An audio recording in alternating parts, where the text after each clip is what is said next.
Alright, now I can take... Have fun, have fun. I just saw... Actually unfair. I wonder what is unfair. I don't know, we missed it. Maybe Hap 2 has seen into the future. Oh. You muted, he don't want to read. Sudoku put in some inspirational quotes. Yeah, okay. Sudoku was trying to add some inspirational quotes to this. Now, bank between these two teams. And it raises, obviously, questions and concerns. Even Anne. Wonderful Anne seemed like she might have been losing it a little bit. I've never seen Anne that way. That's what working a couple of weeks on EUL does to you. Yeah. Just start losing it. You do start losing it. Just like Hap has lost his hair. Hap has lost his hair. So, I've gotten, you know, for everyone in their costumes, I've gotten really good with this whip. You have. You've been practicing every single little bit of time. You had They extra really shouldn't have given me a whip. I put up a video of like a crack I managed to make. Like a whoop. It was good. Like a typical movie crack. A typical movie Indiana Jones style whip crack. Just left on practicing how to catch pens now. Yeah, that's an art that I've been trying on stream for a long time. And like 9 out of 10 times I'll catch them, but I'll always drop them. There's always that one. There's always that once. Right. Those bands, Ying, Hibana, Valk, Azami. That's not too outlandish. It's going to be, I feel like it's going to be quite a straight shooting game here. It will be. It's a game that doesn't really matter for either of these two teams anymore. Again, both still want to walk away with the win. Yeah. Some Summer points are for grabs. Also, G2 probably doesn't want to be ending in 8th place at the end of today. Especially with the lead up to SI being a major factor. And also probably the mental health. I mean, I know at least of Fabian. Yes. The team, they want to try and drive themselves into some modicum of success because they wholeheartedly believe they can reach it. You're looking at, from one side, G2's a team that has had more time to be a little bit more put together than their opponents. The CIS region went for a long time without major changes towards two of the biggest, most major teams, and it's only really the recent splits and with what happened at the start of the year that sort of shaped the face. And here, for me, is the first time we're seeing that region come back towards a strength. Yeah, they're starting to work themselves back up towards the top, and it's going to be good to see whether or not... Sorry.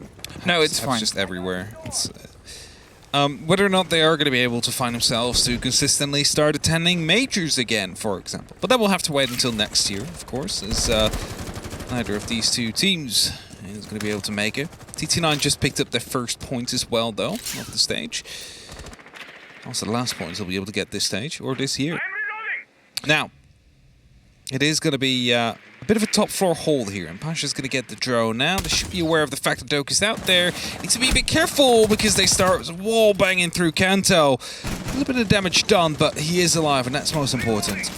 Yeah, they're sort of trying to get themselves an early bite and a take here. The thing about this hold is outsiders hold. It's not that they're predictable, but they're sometimes a bit slow, steady, and cautious. And that's the thing that G2 really need to punish here. They need to not overextend themselves into the swings. Trust that they can try and catch the outsiders players on a push comes to shove basis, which, for all intents and purposes, the guns of both these rosters are good in these engagements. It's just something G2 has to have the trust that time is a sixth man for them, because against outsiders, it really is.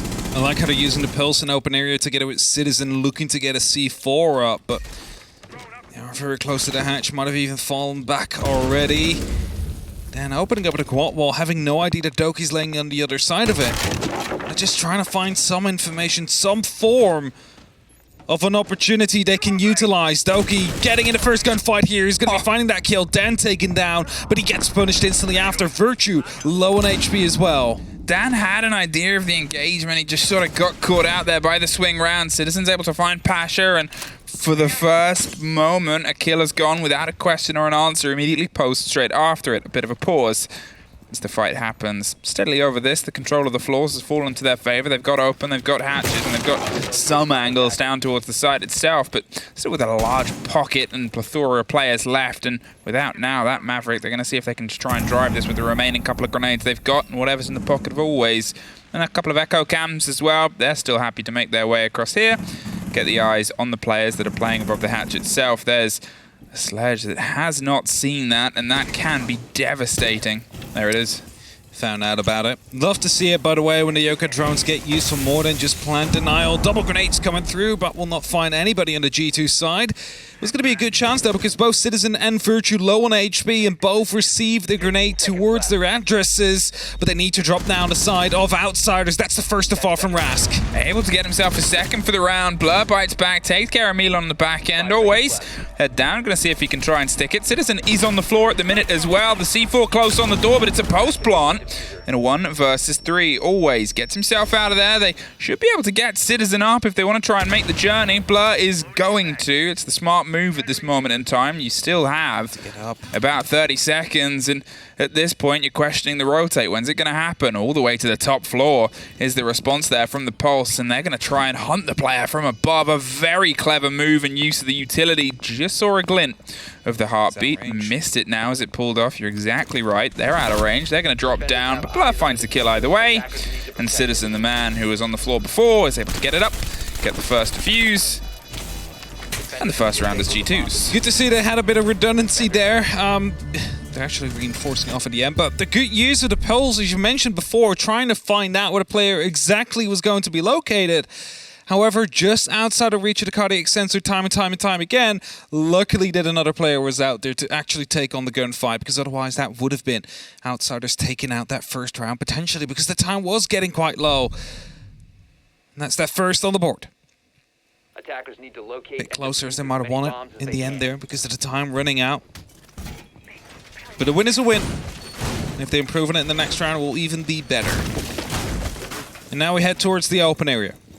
Usually we do see a castle here, used to block off the double door from the kitchen towards the bottom of square, for example. However, not the case this time around. Be focusing more on some C4 as a shield and a bulletproof camera instead. Also the other piece of utility that will be brought. Just to, what seems like, play a bit of a counter-intel game. You have the Mozzie, you have the Mute combination. Top 4 most likely will be played heavily by G2. We all know how important that top floor control is, how important verticality can be to get players out of the default positions of this site. As a reminder as well, to everybody watching this, at the end of the show, we'll be drawing the major groups. I think it's worth mentioning now that keep yourself tuned in after this game. Tell your friends if they want to watch the major draw right here, right now. Well, they can't. Well, not right. But in about 40 minutes, they got time to get themselves here, get themselves tuned in, start the warning, start the messages here. About 40 minutes, the draw for the Jonkoping major? Jonkoping? That's it. Is that how it's pronounced? There's many different pronunciations around. That is not how it's pronounced. pronounced, That one is the one that's furthest away. Okay. Gentipping? Yen shipping. Or yen for shipping, medics. something like Yen that. shipping. It's at least the chupping part. I just don't know what the yen is called. John Ken Ping. No. Oh. Let's just quit that. We'll practice on it before we actually head out at that point. But after this game, the draw will happen. Yeah, that was the moral of the story. Moral of the story. For the story itself, we still have the game ongoing, and Rask is able to find another one. 3 for the first 2 rounds. He's leading in here. The Nook, it's a role that he sort of picked up from time to time, and here he's able to strike it out. There's the pickup with the pistol, make sure he cements that kill, and the E1D offers him some safety as he just finds a pocket to reload. Additional kill in his hands. Now suddenly G2 find themselves with a massive disadvantage. 2 players down. Only 1 C4 left as the first has just been popped. It's in the pockets of Alamau. Might want to use that on trying to stop some of that verticality going around, but he's going quite aggressive, and as Pasha just finds Doki rotating through the lobby, that is just a small mistake being made. Surely they should have known that was being watched. Now Alamau is going quite aggressive as well, is hunting down Rask. He's throwing out grenades, should be aware, drops down all the way towards the basement, could be chased if he's not careful enough, but only leaves Citizen on the site now though, and that is the bigger issue. There's the chase, there's the hunt, and there's the man who shoots and somehow still gets the body. I thought he'd sort of thrown himself out there by going for the camera that was just tucked onto the top of the wall. The C4 doesn't quite get it. The grenade doesn't either. A trade of explosives, but both are able to live to tell the tale of a bit of a fear. 30 seconds, And I said the sixth man could be a worry, and it seems like they're still applying some pressure here. They got the shotgun above the hatch. They can take a last second rotate if they want to get out of there, and it looks like they do. Pulled themselves and peeled back off, but it is watched. In fact, no, the plant itself is going down on the far end. They're not in a position to stop it. Milan break dances and gets a kill out the back of it, but Alamau with the shotgun waits for the second swing onto Beepers, the pre-fire, and the cement onto one, but that's all that they will find. Outsiders respond with a round for a round. I have to say that round was basically already lost when Rask moved up to the top floor, managed to find 2 kills to open up with. I mean, at that point you're 5-on-3, and then you lose Doki just running through the lobby. Yes, there is still cover out on the windows. It's just going to be very hard for you as G2 to come back from that in that round itself.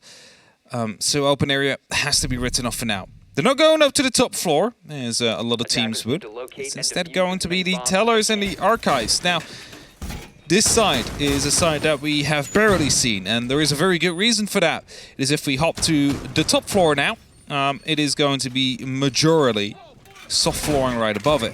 And that means if the top floor does fall in control of the attackers, it is going to be impossible for the defenders to play on the site. They need to be working with off angles to stop a plant from happening. That could be quite difficult to achieve. But it doesn't scare G2 though. They'll still set themselves up. They still get the reinforcements and all the utility out there to make sure that the top floor could be held onto. 5 seconds to insertion. I'll at least hope that they do it better than they did in that last round, because then we had 2 quick kills coming down from Rask. Basically shutting down the entire hole that G2 had planned. Now Rask, he's going for the alternate here, starting from the bottom, looking towards the top and seeing if he can get a bit of a surprise strike. There is routes that have been put forward, ones that are wanting to be tread by Alamau. That's the sort of lead in here, but this, the surprise, is Doki.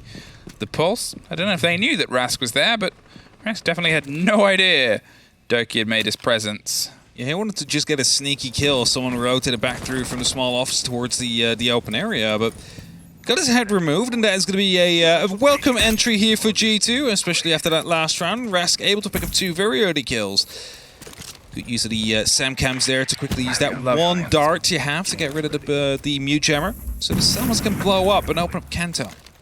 Yeah, SAM cams on this map, they just do so much. They really give you the perspective. This big open lobby, they're not the easiest to find, and you always have these long angles across long rotates. You've got a lot of other things you've got to be paying attention to. It's a lot of dark colors to tuck those in, and sure, there is some illuminations and definition, but still, it's not quite the same sort of narrow, locked-in boxes that a lot of the other maps are. You really get great sightlines, great coverage, and great rotation. I really enjoy the use of the control of the space here, and they're utilizing it on the far end now. Though they're going to see if they can try and find Virtue. The fight just happens across the drop down, with Dan finding a lead in. C4 being pre-placed here, and that is of course to wait for any of that verticality to start coming through. Dan looking to open up as well. C4 blown up, but Dan just steps out in time. At least lets him know someone is going to be on that blue staircase, though, and that is going to be the Pulse Doki, of course, who managed to get that first kill onto Rask. Still hanging out there. Player with the Yokai is trying to feed some information out to the rest of his team. Sees someone slip by towards those main stairs. Doki could be following, actually pinging out one of those C4s. Gets blown up. No one will be caught. As for now, Outsiders, they move on, but still with a man disadvantage. That's it, though. This is what I talked about quite early on. That 6th man, that concern for Outsiders is sometimes that pressure of time, and losing that entrance is something that will only really slow you down. They've got to see if they can try and keep that pressure, keep that momentum and movement happening towards the side. Virtue, are you going to pop up? Yeah, it does. Takes care of always at the same time as Dan finding Alamau on the top run here. They've both got a lead in from very different angles, but Virtue putting the kit cold. Do they know about his position? The flash comes over the top. The player follows up. There's 2 kills across the board because Dan's able to find one more, but with 10 seconds to get the kit down, it's a great chance for denial here. Pash is inside the site. Milan kills Dan for some unknown reason. Milan's at least able to get Blur. He's got to try and lock in the rest of this round here after a bit of a snafu, a team kill. Sometimes their sort of MO. One more as the pressure in the fight. The blind comes around the corner, buys themselves a second of time. There's a big rotate towards the core box and one right out towards the Teller's side in the main lobby. Doki swings wider and wider and wider, but loses out the fight. Outsiders, a bit of panic, but just over the line. Pasha quite literally a step ahead of Doki there every single step along the way as he managed to just dodge him in his line of sight. There's going to be another round for Outsiders, as you mentioned. They could get that plan down if verticality was there. No one could play on site, and suddenly you're finding yourselves at the, well, outside of the area with the cover being there and all the entry points being held. Attackers need to G2 now trailing by a round. Back towards the basement. The one side they managed to win, however, a plant still went down. And do not forget, it was about, well, 13 seconds left when the diffuser was initiated. That would have been a kill if that would have been the top floor not completely checked out, but the extra player that went out there for a gunfight, that would have been another round for Outsiders. That could have been a 3-0 on the board right now. Could have been. And you are looking at Bank, you're looking at the attackers having a good bit of lean in. They have some of that momentum they can try and control. I think G2, they're still keeping a pace, but it's always that thing here where you want to make sure that the players on the side of Outsiders don't suddenly hit the ground running. Dan, he was able to find his first 2 kills in that previous round. Milon, he found a couple of his own, including one of his own players. They're an animal that you don't want to wake up early on in the game. You got to make sure that you keep that pressure hot. They've been able to find little bites and fights, but some of the gaps that they've left are ones that have ultimately been punished by Outsiders' approach. For now, just gathering information here. Just playing out a Yokai drone quite early on. I believe that is currently not being watched. Oh yeah, it is actually being watched. But what I think they'll do... Oh, he got it with the Argus cam. I was going to say, what I think he'll do is get a SAM cam in there, see if he can snipe it out. And successfully did so as well. So that is one Yokai removed at the cost of an Argus cam. It's a fair trade in my books. It's more than a fair trade. It's a very good trade there. It's a good use of utility. Very snap decision and, well, very snapped Rask. He had a good lead on the first bit, and unfortunately over the previous 2 rounds he hasn't quite been able to have the impact that he did to drive. Outsiders were still able to, I guess, turn one of those into a success story. They've got to try and add to that as Dan is once again on the hunt here on the top of square. There is that single player. The Pulse takes a shoulder of damage. They won't truly know that they got the beat onto him. Look at the L85 ran out of ammo there, otherwise that would have been the end of Elamar. Doki taking a bit of damage as well as he rotates through. Pasha just locks him off. That is just, you cannot afford that. You cannot just try and rotate through that lobby time and time again and keep on losing out a player as a result of it.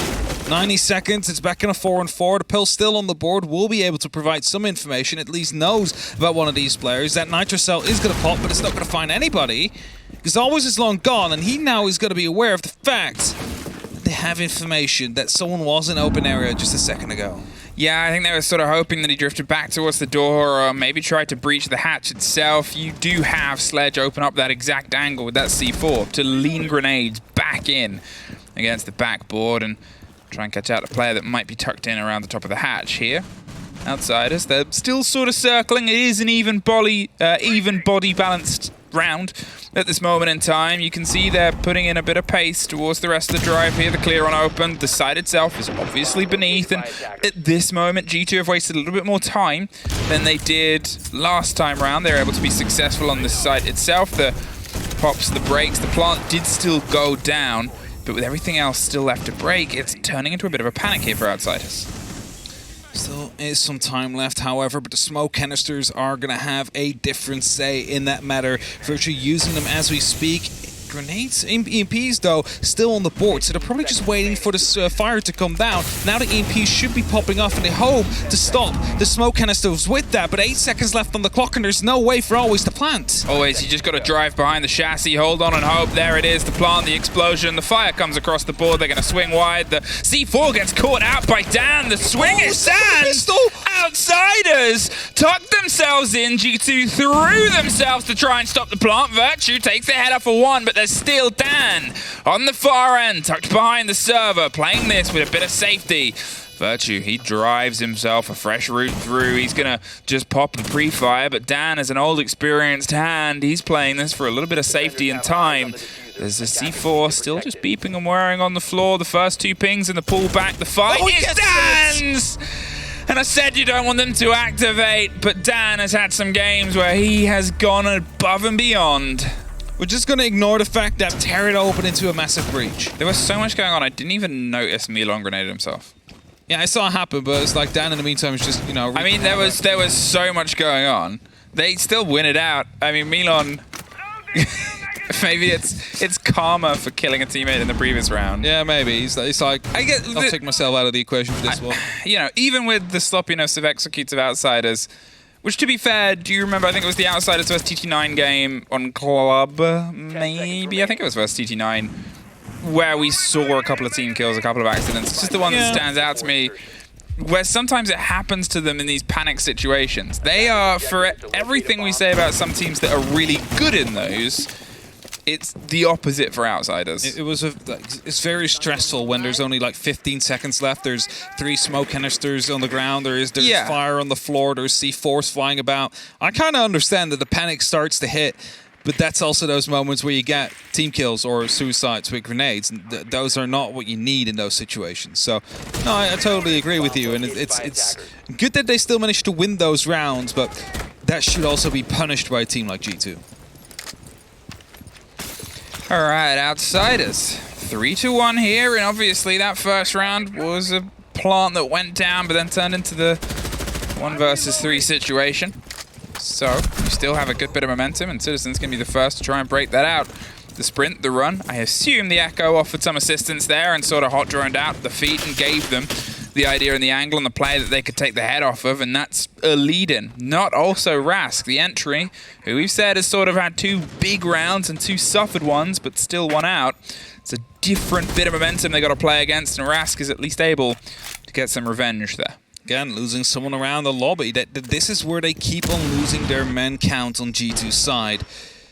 Just to quickly hop back though, yes, they used the Yokai drone. The Yokai drone was actually disabled outside, so you saw the Echo run after it to pick it up. So it could be used again, using the Ramadesh, of course, to make some early ground before the spot comes through. That was some good use of the unique abilities there that the operators carry along with them. But either way, it's been undone, as Alamau has been removed. That's the Pulse gone. So a lot of information in the C4 currently out of pocket for G2. Well, the Echo still able to do some reconnaissance. We saw those taken out not early on by the previous rounds here, but definitely they could have defined those plants in the last second. And you think now with some of the control they've got over Garage, they have a bit of safety here for this Echo to potentially operate. He can take one of these rounds. He could have taken 2 of these based on when these plants go across. That's always the thing, and although Outsiders are up, you cannot forget that angle and that aspect of their game here. They're looking towards the site itself. They're getting themselves droned around an angle, looking for any fire to pop, but none to be found. Also check for the Yokais. They were there earlier, but they've already moved out a long time ago. First smoke canister pops. That's going to be dealing some damage to Always. Has to pull out. Rest comes down on the main stairs in the meantime, though. If he finds Doki, that's going to be massive panic on G2's side. Doki finds him, takes the drone, has the great response. The Echo drone is going to move up towards Beepers always, catches the whiff of the second smoke there, and can't quite get the plant down, and there's an Echo perfectly popped, and as I said, they can define it. Hits the sledge with a stun, forces him to be a bit panicked, can't watch the situation. They're going to see if they can try and creep their way in. Dan's holding off the angle, can't get the canister itself. He hoped he could get the shot onto it, and that is, well, a round against them. G2 managed to win it the second time around, or the third time around. For the second time, at least puts them onto another round for this half. Get used to the utility right there. Outsiders lack the determination to just go for a push. I mean, if there's 15 seconds left, there is still a smoke canister on the board. There's still Yokais. Someone needs to be pushing this side. And if you have Rask descending down the main stairs, that's a good start. But you also need someone to be dropping those hatches. So chaos in between G2's defenses in that moment in time. Because if you just start approaching from one angle at a time, they can deal with that. They can put 2 guns towards that, whereas the smoke does the rest in stopping that plant from happening. And they did just that. Managing to find success. Now looking to find themselves an opportunity to equalize the score, bring it up to a 3-3 split before they head over towards the attack themselves. There it is. Struggled a bit, but he finds it in the end. That's what matters. That's the important part. Remove a drone, remove a bit of intel, and Yeah, give yourself a little bit more to work with here. Outsiders, they could try and push themselves to the 4-2 half on the attack. It's pretty good. It's, you know, it's sort of the slip away here is if G2 find themselves pulling this back to an even half, I think it's better than you might have expected from some of those early rounds. They didn't quite have the right ingenuity, the right bite back against the Russians' approach. But attack timeout can sometimes be the difference maker. It's very even-handed from the side of G2. That's one of those positive aspects of their game. They have a lot of guns. They have a lot of capabilities. On the other side, sure, you've got a couple of players popping off with these big games. As I said, sometimes it's a bit slower to the boil. Always hasn't quite hit the board. Milon has got as many kills on the opponents as he has on his team, including himself. It's not like the stat you want to be known for at this point in time. And actually spotting out, yeah, they are. Trying to find the... Is that drone? Oh, the bulletproof cam. I don't think they'll be able to get it from there, so they're going to have to spend another Argus cam. See if they can actually get the dart in that bulletproof. Again, that's not going to be reaching, I think. No, it's because it's on the other side of that pillar. Oh, well. We said the usage of those cams can be very good in dropping it. This time they've had to go with a slightly different aspect. Ras watching on the door and the toesies. He's ready to maybe swing for a fight, but he gets swung from the top rope and Virtue catches it out. Citizen was down below on the Teller side as well. Always, he's wanting a rotate to happen here on the white stairs. He wants to see if anybody is, I guess, cavalier enough to just sort of try and swing their way around. G2, they're unaware. It's not the most common angle to suffer on the wrong end, but there needs to be pressure. There needs to be something that forces the G2 players through that tunnel.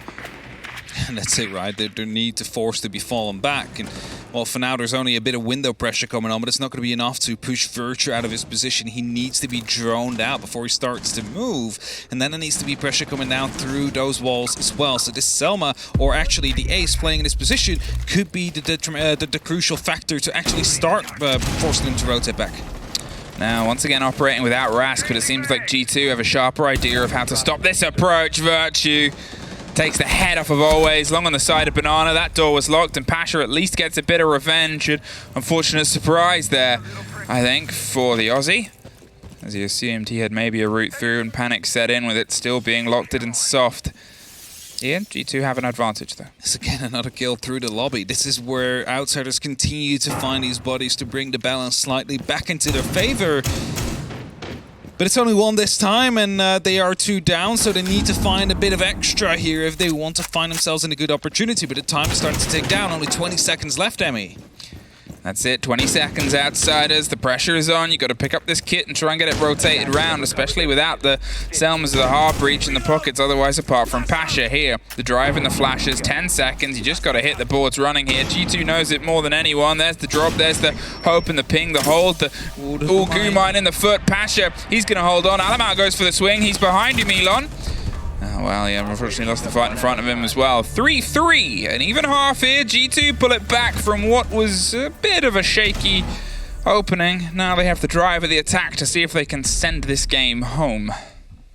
This is where they can truly start to counter-strat whatever Outsiders has been doing on Bank the previous times, because the holds do not change that much, and that allows them to directly play into this if they have studied it well enough, and if they're able to implement those attacks that need to happen.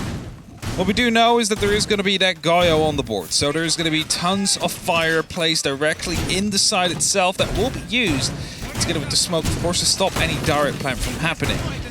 Now, there is ways around this. Either you start early on with blowing them all up with a Twitch drone, for example, make sure that none of the fire survives until the end of round. We just go from the opposite side. You drop down the hatch, drop down the vault, and the elevator. See what you can do from there on. It becomes this sort of moment now for, I think, Outsiders to see if they can step back in. They had a good lead in with that pace, but the pressure on the defense becomes one that, as you said, is really put towards the ends of it. G2, they've done their research, done their homework, and trying to break a curse that sort of hit both these teams on this map itself. The idea now of wasting as much time as possible down here with all them canisters, all that sort of holes in the barb above the hatch. They've got themselves the route around. It's a time game, and they're going to see if they can put as much pressure onto G2 as possible. like the actual placement of the Electroclaw there on the hatch you just saw electrified. It is in case of any Impact EMPs being used over the Thatcher EMPs, because then it is going to be way more difficult to actually get rid of it. But Doki decided to run the Thatcher, so should be easily removed if they would like to open up those hatches. Milan takes the drop. I think he read how much pressure was coming across it. He maybe heard the player inside stock that was doing some damage above. He probably didn't hear the Nook on the opposite side of the server, or the archives even, but still, felt the pressure at G2 and wasn't going to sit around and sees what happens when it comes to a boil. So, a minute here. And G2's been able to get themselves a bit of control here on the top floor. They're eyeing up the middle as well. The cross and cut above open is the most dangerous. They're hoping that it's checked. They're going to go for something pacey and with the attempt of a player behind it. There it is, the break across. And now with that rotate and those angles open, it's not even a rotate even, it's just angles. Might actually still be able to jump through one or two of those, but indeed it is mainly for a line of sight, mainly to stop anybody from playing inside that area. You know what I just talked about removing that fire as early on as possible? They haven't quite done that. A Twitch drone could have sufficed in doing so, but with about 90 seconds left, there's still 4 canisters they need to dig through and 3 smoke canisters at the same time, but instead Citizen just walks in, finds Dan. That's a great first kill. Yeah, that was huge there, just where they got the call and the idea on the player, but a massive strike. And now with Dan off the board and the pops on all those canisters and a minute left, they've been able to take out a huge potential thorn in their side, a player who's done that, and then all the fire that would have done the same. The pop on the gate, 30 seconds of time and focus. They see the ADS tucked onto that back wall. They're going to burn it out here first. There's the impact of an EMP, and the grenade rolling over the top does a lot of damage to Always. We just heard the EMP pop off just before. Pasha, he's rotating around. Citizen's grenade gets the follow-up. That C4 gets caught out, as does the player. Doki strikes onto one. Milan bites back. He's in the 2 versus 4. There's a bit of a rotate happening over the top. G2 hasn't quite been able to find the attempt on the second plant here. They're looking for the fight instead. They know they have the body advantage, and as the fire ticks out over on the far end, they're getting ready to try and tuck it in. Citizen with a triple, and now just Milan left. Not for very long. G2 take the first attack. They didn't need to go for the plant right away there, Emi, because they found the smoke with that second grenade coming down from the main stairs. And after that, well, all there is really left to take you down is going to be the guns of the remaining Outsiders players. So with 30 seconds, that suddenly becomes a lot of time. Compared to where the smoke was still alive with 3 canisters, it is little amount of time. So well done by G2. Good calls coming down there to slow it down slightly, start working yourself through the side and then isolate those players. Find themselves success as a result of it. That puts them in the lead again as we repeat the site that we have previously played. Seems like we have the same setup coming through as well. Probably the key point is Dan not being picked up by Citizen, walking through the door like that, and also Always staying alive, playing a bit more passive, maybe further back in the actual B bomb site, rather than close to the door where he was prone to being grenaded out. It's just these small things. Those two players basically carried all the denial as well that they had. It was really good play of the EMPs to stop the grenades. Yeah. They're really, really well timed their use utility. It's not the thing that we've always been able to compliment G2 on. This split is a sort of togetherness on those moments in approach. Sometimes it feels like there's a little bit of a not a lack of sort of awareness, but lack of distinction in terms of what the route there is for G2. And that round, it was very clear. It was very clean and easy to read. Here's a route right through, and Alamau sort of says, thanks for the 12 tracers, timed the swing round, and, well, instead of taking the shoot and run there, Pasha, he hoped he could take the shoot and shoot and shoot and shoot and shoot and shoot and shoot and run. And they've left these hatches soft directly on the site. It's going to be hurting them a little bit here, because that means none of that utility needs to be used to open up those hatches. Just 2 shots of the skeleton key that Virtue brings. Now, they're not hurrying with that, because they need to clear out the top floor first. They need to clear out the first floor. They need to make sure there's no more roamers about. If they start hurrying now, you might lose 1 or 2 players. Suddenly you find yourselves in a disadvantage again. So G2 taking the time here is exactly what I would like to see from them in this moment in time. 2 minutes, plenty of time to get everything sorted. All they need to do afterwards, though, is get rid of those Vulcan canisters again. Get a grenade down onto the smoke together with the EMPs to stop those ADSs. Basically a repeat of what we had last time around. Yeah, here it is. As you said, it's slow and steady. It's a clear across the top. They're not chancing anything. they've fell victim to roams and loose players before. They're making sure that, as I said, there's a cohesion, there's a unity in this and approach across the board. The rotators come together, a slightly different approach, but they still get everything done around the same time with what they need to. The Crackerly is Renegade. It's a little bit earlier on. The attention here towards the fire canisters around the same time as well. This time, at least the person who put them's in a position to try and do it later. They're looking for the last one, but just pulls themselves away. There's the pop on the damage and the pop on the back end hatch. Very well done. Goodly, well timed there as well. So at least the pressure's now coming down from the vault as well. Even though no one seems to be willing to drop there, it is at least something that outsiders will have to worry about. And now Blur goes in for that plant. The first smoke canister will soon come through as Dan finds the first kill. And that is just going to be the first reset of many. Yeah, there it is. Dan over the top. He was obviously the player that got caught out the start of last time, and Citizen was the one who got the triple kill. So now it's down to the rest. G2 to do that. Virtue takes care of Dan, takes care of the cover from above and the top rope, and another canister pops and stops. But there's one more and one more to try and bait out here as all Blurs thinking of the plant always goes down as they drive themselves through into the site. The pop of the ADS on the back end. They're looking for the loose player. There's the cover, and there's the plant going down. The C4 just over the top does a lot of damage to Blur, but it's Doki and Virtue to drop off the top and get the 2 kills in time. Smiles on the face of the team. Job's not done, but it's getting closer and closer too. This is an actual team you see working together here, and that is what I like seeing. This is a completely different G2 compared to what we've seen in different games throughout this stage. They isolate their weaknesses. They have that step-by-step plan. They insert someone quickly to have a bit of a surprising factor. You force them to fall back, and after that, they slow it back down. They clear it methodically top to bottom. After that, they get rid of the utility, and they start baiting the remainder of it whilst working on actively clearing the smoke, actively clearing the Goyo, or any other operator that has any piece of utility or in their pockets they could use to stop that plan from happening. So, well done there. Twice in a row they managed to defeat them in the basement. And that means that we are headed up top now, or not completely up top, to the middle floor. It's going to be the open area and the kitchen area that we're in right now. Castle being brought, big difference compared to the G2 hole that we've seen. Makes it a little bit more difficult to get through, get those lines aside early on, onto the kitchen, for example. And that means that players have the freedom to play there on the side of outsiders. G2, they might be able to try and thread the 3 rounds in a row. At that point, you assume outsiders will maybe take a timeout the same way that we saw them suffer on the other end. Since their timeout, G2 have not dropped a round. Kept the pressure hot. They've been able to just keep themselves that one step ahead, and as you said, with the synergy that we haven't always seen. If at any day, may as well be on the last. Amaru's going into the garage right here, and we know there's, you know, gonna be some hatches from below, so we might be eyeing up a bit of a quick pace execute right here, where G2 is looking to jump in from multiple different angles at the same time with Blur pushing up. He has the Gara hook in hand currently. Well, Alamau's able to at least find the first. There's Dan getting one back, but it's Alamau inside the site suddenly, and, well, no outsiders players. Toki gets Milan on the back end. There's, in fact, yeah, always tucked in onto one corner. I thought he was in Archives. Now he is nowhere to be seen. Pasha, the last one left, swung round, find a fight on the route in, saw the back end of at least the Zafir, sees the second as well. The plant does go down. Zafir, obviously, a long time ago had to withstand. Not anymore. There's one behind, one in front. That's the risk. The first fight, oh, just misses the connection. Doki drives G2 towards map point.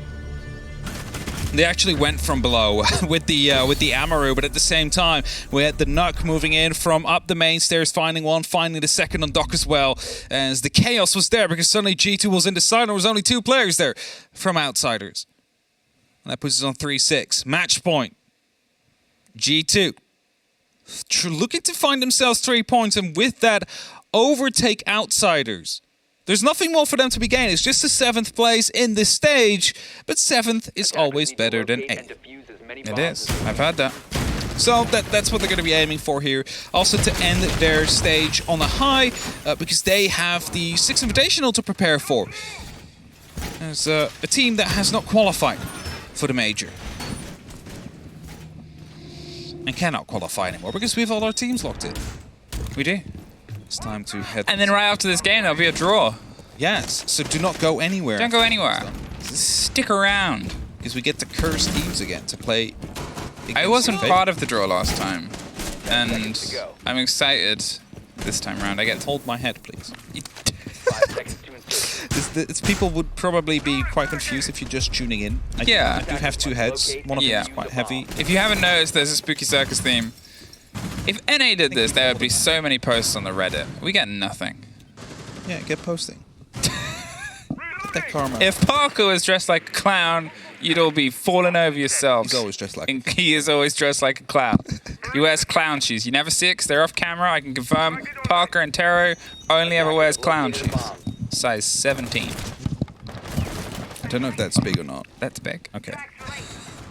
Anyways. G2.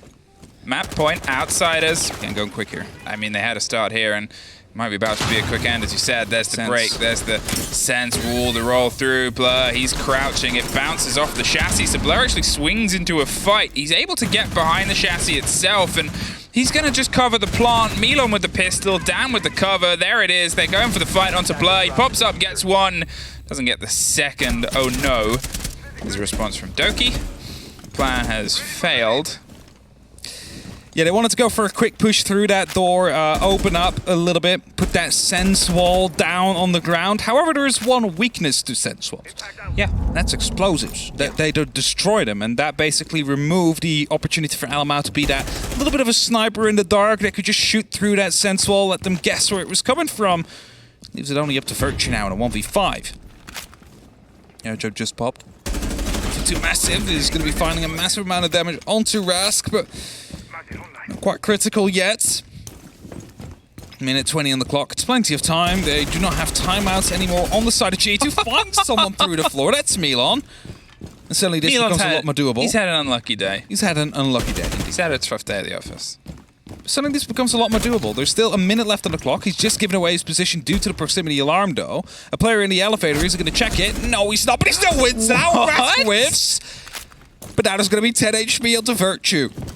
It is going to be tough. He's playing up against a full HP Doc and a full HP Elysian.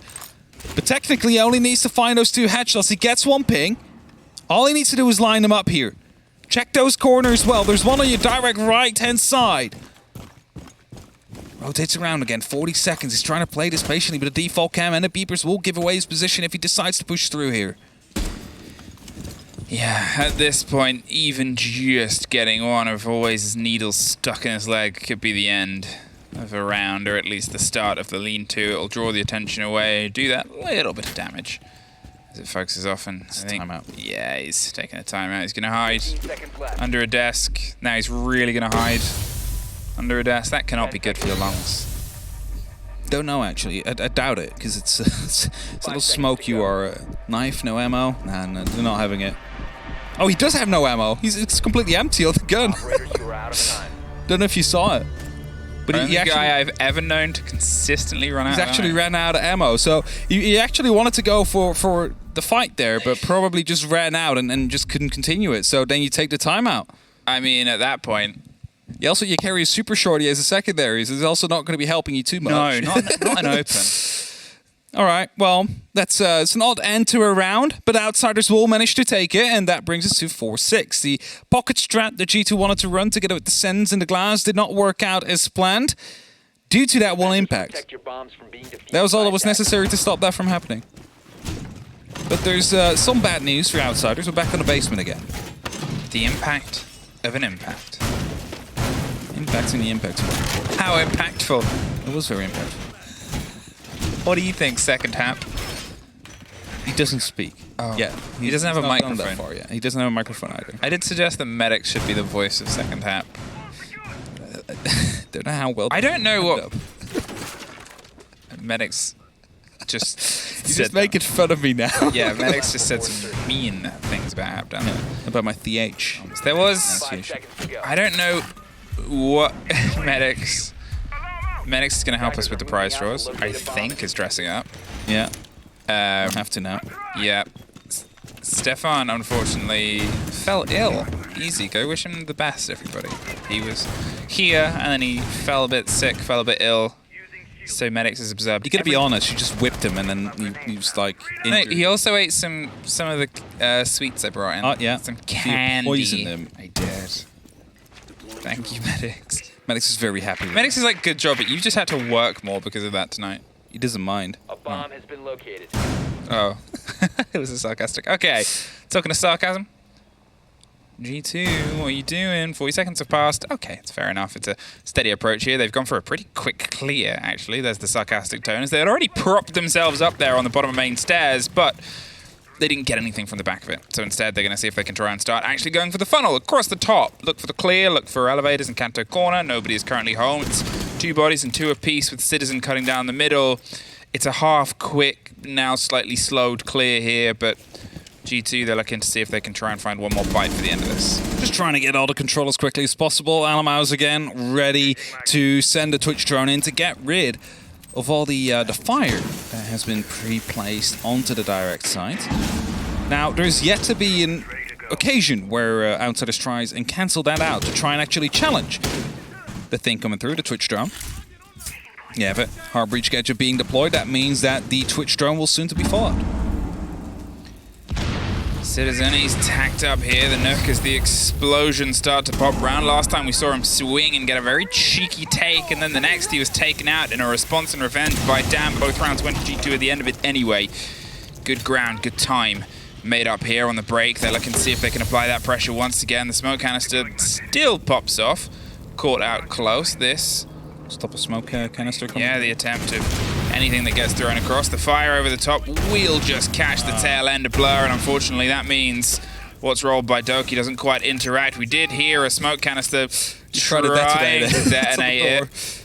Will they find it? Yes, he will find it. Yep, EMP'd. It was caught out, and the 10 seconds doesn't pass. Always does pass, though. No more smoke canisters. Alamau with 2. At this point, the Echo drone is that last little break, but it is just the Echo and a single player. Now it is just the Echo, the drone. It's going for the shot, being body blocked. I think there was range as well. Oh, G2. They were just in the right place to stop that being the connection. It's a single player left. Rask, he's not going to last very long. They take the win. The final Playday, the final game of EUL is a G2 victory. It didn't mean much in terms of the major run, but it probably means a bit of a breath of relief for the work. I still think those attacks probably have been the best attacks we've seen from G2 off stage.